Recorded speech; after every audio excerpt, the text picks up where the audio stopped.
All right, so we get this problem. So we've got these three different things we need to find. All right. Now, looking at this problem, the only thing we really know when it comes to like energy is we only know the heights. Right? We don't know anything about the speed at which it's falling or it's traveling as it goes back and forth. Okay?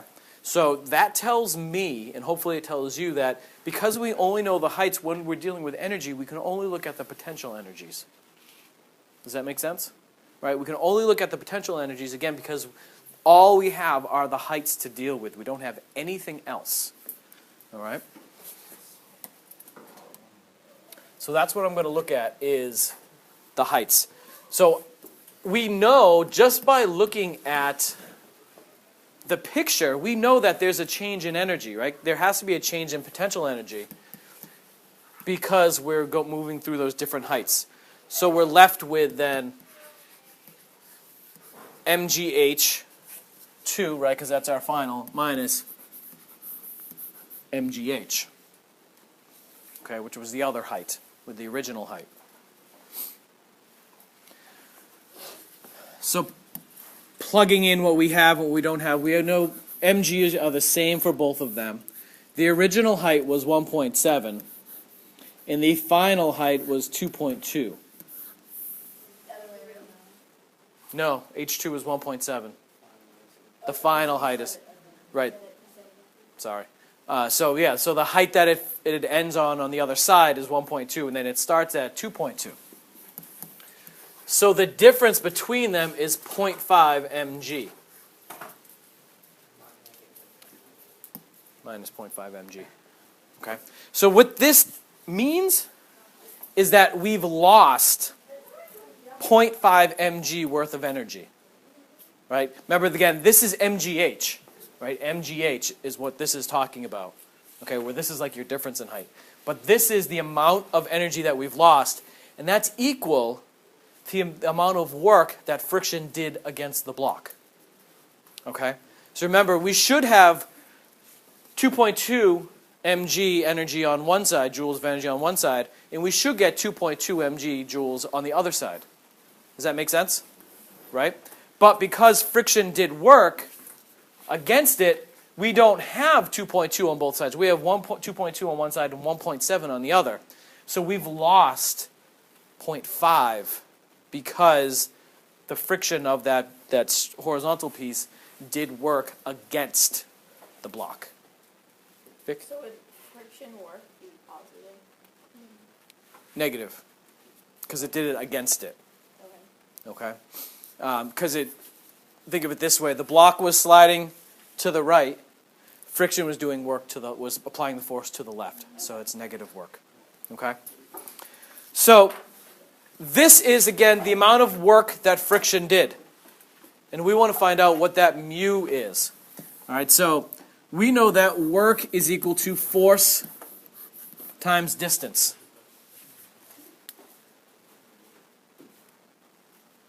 Okay? And we can rewrite this a little bit. See, that force was the force of friction times the distance that it traveled for the block traveled for. Now, again, remember, this 0.5 mg, that's the amount of work it did against the block. So that's what our W is. It's 0.5 mg. So that's what I was asking. It would be positive instead of negative? Coefficients of friction should be positive numbers. So the negative just means the direction that it's traveling in. Yep. How do we know that it's friction is the force, so something else? Potential? Because if we look at the picture, right, the only force that could be applied is friction. There's nothing else pushing up, but the normal force is not doing work because it's perpendicular to the displacement.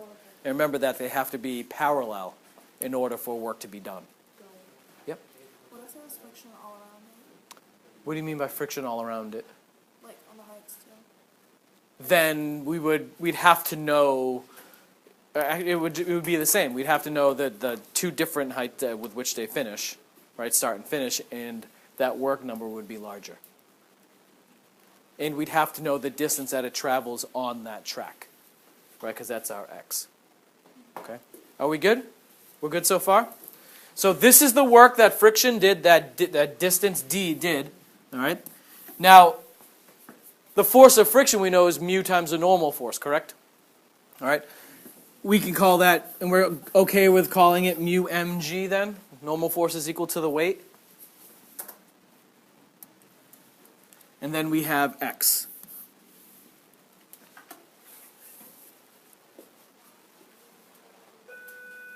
Good? Everyone's all set?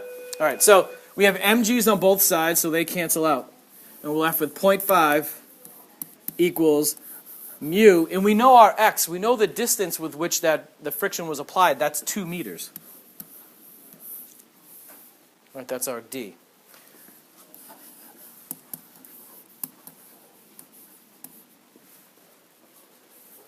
So the coefficient of friction that's being applied to the block is 0.25.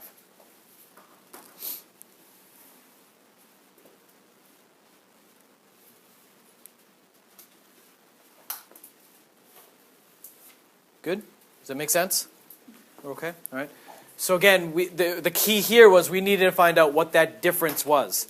Because any energy that we lost was taken away by the work done by the friction. Right? And then if we know that work, we can then go through and we can find out what the mu is. Yep. Is it alright? You do like W equals FD, and you know the W, you know the D, so you solve for F. And then Yeah, it's the same thing. Yeah, same thing. So part B now wants to know how many passes does it make? Okay? Oops. We don't need that. So this is more, there's no strict formula that tells you how many passes. It's something that you need to think about. How much energy did we start with? MGH. And can we be a little more specific in terms of the information we have? MGH, but it could also be what? 2.2 mg. Good. So we started with 2.2 mg, right? How much do we lose each time it goes back? It goes from one side to the other. How much energy do we lose? So we lose 0.5 mg every single time it goes. So I've got 2.2 mg, and every time it goes through, where it travels the length of our track, we lose 0.5 mg. Okay? So that means then it's going to be 4.4 passes until it stops. Right? So you could think of it this way. All right, I go from 2.2 to 1.7, 1.7 to 1.2, right? 1.2 to 0.7, 0.7 to 0.2, and then I've got that little bit left over, which is a 0.4. Okay? And I'll tell you how many passes that it goes through. Good? Okay. So then C asks, where is it going to end up? All right? So it's going to end up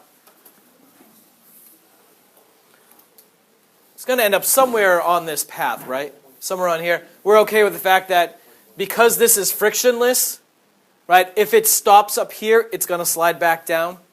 And if it stops up here again, it's going to slide back down onto D. Okay? All right, so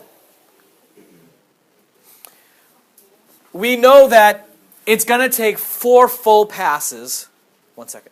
It's going to take 4 full passes, which is going to leave us with 0.4 left that we have to account for, correct? All right, so we have 0.4 left over. Now, how far can it travel on that horizontal surface? 2, right? Or x, or 2, right? So that means it's going to end up being 0.8 meters on the track, or on the flat spot D.